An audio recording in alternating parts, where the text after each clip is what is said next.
La recette du Mashiach, eh bien on l'a. Le 5 août de l'an 70. Ou alors le 9 av 3830. Depuis ce jour-là, c'est-à-dire 1953 ans, la recette on l'a, elle est écrite. Mes chers amis, tout le Talmud, il est rempli de recettes pour avoir le Mashiach. Tous les prophètes, les livres, sont remplis de conseils, de haïtzot pour avoir le Mashiach. Donc la recette on l'a.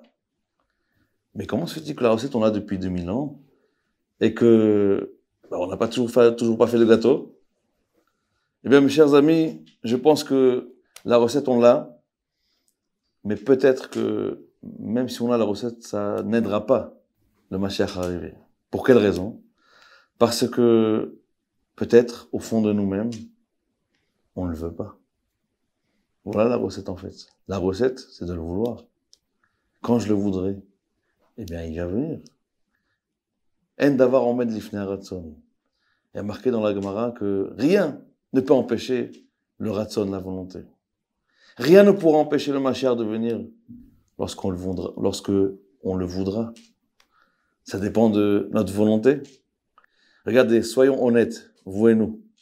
Lorsqu'on va dans une iloula de Rabbi Shimon Bar Yochai, dans le grand kever de Rabbi Meir, et on prie. Pourquoi on prie? On dit Hachem, t'en prie, par le mérite du tzaddik, envoie-moi la refoua, la santé, envoie-moi une femme, un conjoint, des enfants, un travail, une parnassa, une maison, la alia, aide-nous, une voiture. Mais dans quelle de nos prières, là-bas, dans ces moments importants, on dit Hachem, envoie-nous le Mashiach? Très peu de gens y pensent. Pourquoi on n'y pense pas? Pourquoi on n'y pense pas? Est-ce que c'est comme le travail? Est-ce que c'est comme la refoua, la santé? Si je n'y pense pas, c'est que je le veux pas. Si je veux un travail, j'y penserai quand je serai chez le tzaddik. Si je veux marier, j'y penserai lorsque j'irai chez le tzaddik. Eh bien, mes chers amis, la recette, on l'a. Beaucoup de textes sont déjà très clairs. Comment arriver au Mashiach? Mais lorsque on voudra le Mashiach, alors il viendra. C'est exactement ce qui s'est passé lorsque j'ai essayé de consoler une femme il y a quelques semaines qui avait, Lo Aleinu, Dieu nous en préserve, perdu son mari, très jeune. Et j'avais raconté là-bas quelle est la force du Mashiach. Peut-être que grâce au Mashiach, bientôt, elle reverra son mari. Et cette femme était très très loin de la religion. Elle m'a dit, mais quand est-ce qu'il va venir? Je veux qu'il vienne maintenant. J'ai dit, voilà. C'est ça en fait qu'il faut qu'on ait tous. La volonté que le Mashiach vient. Lorsque on le voudra, alors il viendra.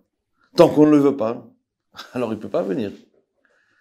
Est-ce que Hachem, est-ce que Dieu peut nous en vouloir de ne pas le vouloir? Eh bien, c'est la question qu'on nous posera à 120 ans. Tzipita le Yehoshua, est-ce que tu as attendu, tu as voulu le Mashiach? Et ça, c'est une question qui est cruciale. Est-ce que je le veux? Mes chers amis, si on ne le veut pas, ou on n'y pense pas, c'est que on n'a pas idée de ce qu'on peut gagner grâce au Mashiach. On n'a pas idée de ce qu'on a perdu depuis 2000 ans qu'on n'a pas le Mashiach. Qu'en pensez-vous d'une vie sans maladie, sans problème de travail, sans problème de parnassa, avec une lumière énorme de Gdusha, de sainteté, une paix dans le monde, pas d'attentats, pas de crimes, pas de bataille du matin au soir, pas de haine, pas de problème de femmes enceintes qui ont fait des apalotes, faire tomber leur bébé, pas de femmes qui accouchent dans la douleur, pas de problème de santé, pas toutes ces choses-là. Eh bien, c'est une vie de rêve. C'est ça qu'on veut. On veut une vie de rêve, une vie où tous les peuples du monde, toutes les nations verront la grandeur de Dieu et diront le peuple juif, c'est le peuple. Mes chers amis, la deuxième recette et l'avant-dernière pour avoir le Mashiach, elle est très simple. Regarde, ce soir quand tu vas aller dormir, grâce à Dieu, tu as où dormir? Il y a un toit, tu as un lit, tu as une maison, ok, elle n'est pas où elle est peut-être très très très belle, mais tu as un toit. Eh bien, notre Père, lui, il n'en a pas. Et lorsque on pensera qu'il y en a un, le plus important, qui n'a pas de toit, qui n'a pas de maison, de Beth Amikdash, alors là, ça nous fera de la peine que le Mashiach ne soit pas encore venu. lorsque je pense que Dieu qui m'a mis au monde, moi, ma femme, mes enfants, m'a donné tellement de bien, m'a donné tellement de chesed, lui, il n'a pas où dormir, il n'a pas de maison.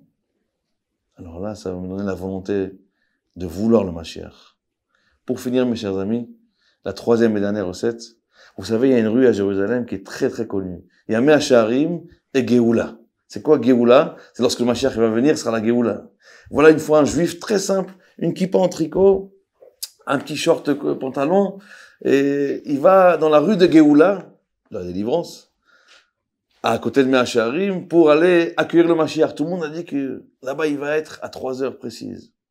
Et voilà qu'il avance dans le début de la rue de Géoula, à Jérusalem. Tout le monde connaît cette rue.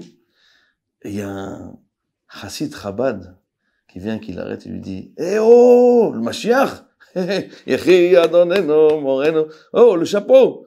Plie le chapeau comme ça, mets-toi le sirtout, mets-toi tout ce qu'il faut, mets-toi le badge Mashiach, et va accueillir le Mashiach comme ça. » Il dit « Ah oui, c'est vrai, mais excusez-moi, où est-ce qu'on peut acheter un chapeau? Voilà, là. » Il avance, ils voit un chassid Breslev, avec les péotes, la kippa blanche, et le streimel, et le vêtement des chassidés Breslev. Il dit, Nachman, il dit, mais qu'est-ce que tu as fait comme ça? Accueille le Mashiach avec la kippa de Rabbi Nachman. Accueille le Mashiach avec la redingote. C'est pas comme ça qu'on accueille le Mashiach. Il dit, ah oui, tu as raison, mais l'autre, il m'a dit, le Chabad, que, non, laisse tomber, c'est comme ça qu'il faut s'habiller. Après, il avance dans la rue, il rencontre un litaï.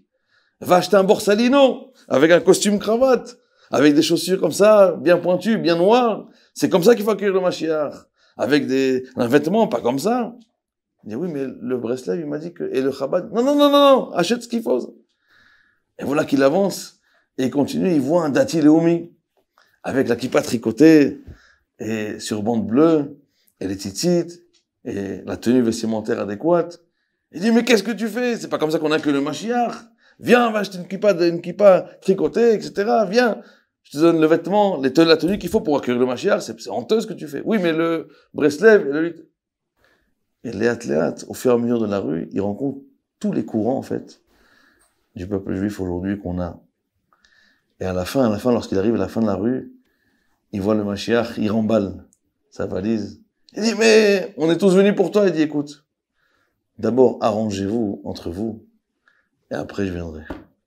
Lorsque tout le monde sera ensemble et arrangé, vous, dans votre tenue vestimentaire, chacun il a sa façon de voir, chacun a sa façon de penser. Lorsque vous serez dans la même tenue, tous ensemble, dans la même tête, tous ensemble, avec un amour alors je viendrai. Pour l'instant, je prends ma valise, j'y vais, parce que vous n'entendez pas encore tous ensemble. Donc, entendez-vous et je viendrai.